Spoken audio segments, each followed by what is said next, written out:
Petrol है generator वास्ते।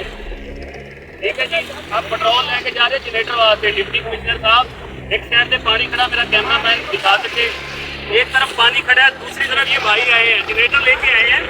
यहाँ पे जनरेटर ला के सिर्फ फोटो सेशन किया गया है और वापस लेके जा रहे हैं, पानी नहीं निकाला गया।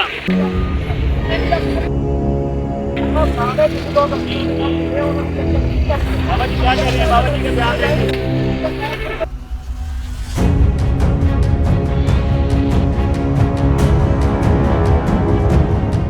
अस्सलाम वालेकुम, मैं हूं आपका अपना होस्ट अरसलान अहमद रो और आप देख रहे हैं उर्दू डिजिटल।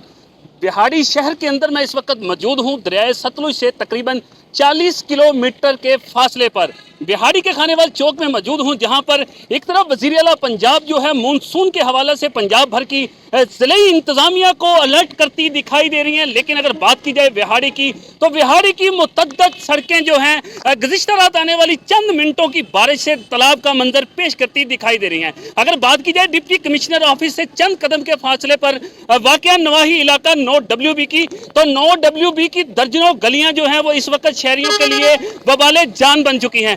शहरी जो हैं वो अपने घरों में मशहूर होकर रह चुके हैं। शहरी जो हैं ना तो नमाज अदा कर सकते हैं और मुतअद्दिद बच्चे जो हैं ट्यूशन के लिए जाते हुए भी दुश्वारी का सामना करना पड़ रहा है।